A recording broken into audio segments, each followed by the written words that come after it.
The Lakers are terrible. Like, this team is impressively bad. I'm sorry, I know it's only been one game, but I just want to throw it out there now. This is not a good basketball team, and they really, really do not have any chance of winning a title this season. Alright? I was holding out like the tiniest sliver of hope going into the season because I was like, maybe, just maybe, you have a fully healthy Anthony Davis and a fully healthy LeBron James, and maybe like Russell Westbrook either gets traded for a decent role player. Like, that was my thing. Maybe he gets traded for Chris Paul, or he gets traded somewhere for someone who's a little bit better of a fit for this team. But no, one game was enough for me to say that everything possible could go right for this team, and they still would not be a contending team. LeBron James is still really, really good. It's only been one game, but he looked great in that game. He scored 31 points, 14 rebounds, 8 assists. He doesn't play defense anymore, we all know that, but the dude is still one of the best offensive players in the NBA. He's a great passer, he gets to the rim. You know how good LeBron James is. Anthony Davis, I do not trust to stay healthy for a single second. He does not look great out there. He's able, when he's in the post, when he is playing center, he looks pretty good. Alright, he's good around the rim. But everyone's sitting there saying that Anthony Davis, he's a great jump shooter, guys. He's not.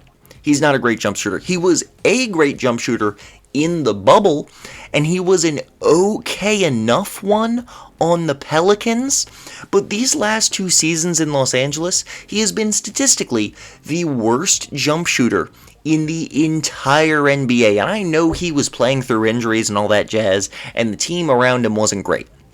But the worst jump shooter in the entire league in that time span, the stat I saw the other day was that Anthony Davis shot about 36.5% on his jump shots. Alright? That's in the last 2 seasons.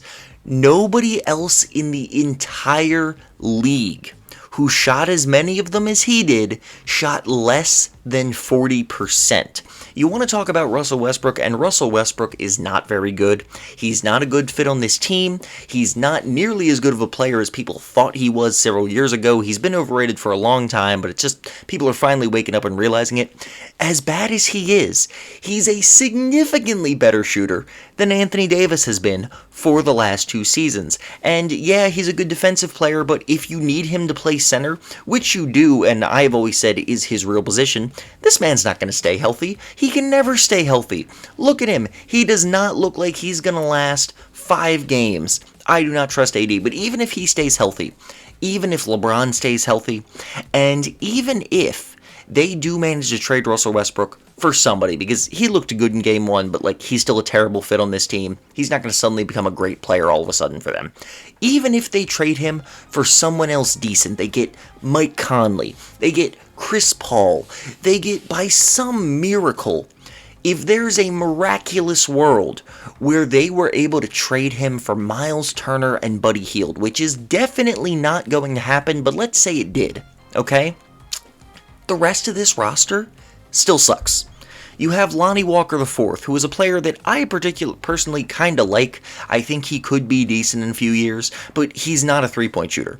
You have Patrick Beverley, who is a good defensive player, and despite not shooting well last season, has been a pretty good three-point shooter throughout his career on a relatively mediocre volume, and doesn't do anything else for you as a scorer. He's just a spot-up shooter, and also a locker room guy.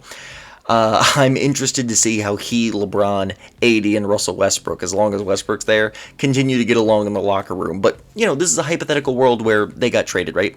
And then the rest of this roster, it's nobody. You've got Austin Reeves, who's a fan favorite, but, like, he's not actually good at basketball. Kendrick Nunn is a pretty good offensive player. He's a good shooter. He's pretty quick. I like him on offense, but he's a terrible defender.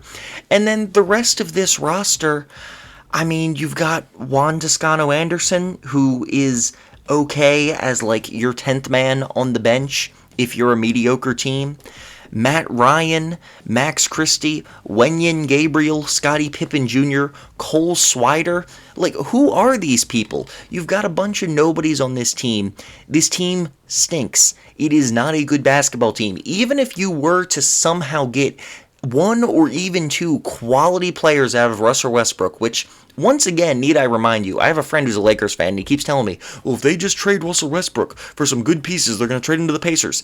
Even if, for some ungodly reason, they were able to trade him for good pieces, it wouldn't make up for the fact that the rest of the roster still stinks outside of their top 4 to 5 players. They just don't fit together. This team has no shooting. They have basically no defense outside of Beverly, who's a guard, and Anthony Davis, who is never healthy. There's just no chance for this team. The Lakers, they're doomed this season. They're basically just waiting out the rest of these players' contracts so they can start another rebuild at this point. Honestly, that's honestly what they're doing. And they have Rob Pelinka as their GM, who just got extended, by the way, so it's not like they've got some Daryl Morey up there pulling magical trades out of his butt. They've got a terrible general manager, too. They are not going anywhere. They are not making the playoffs. This team is bad. Thank you for coming to my TED Talk.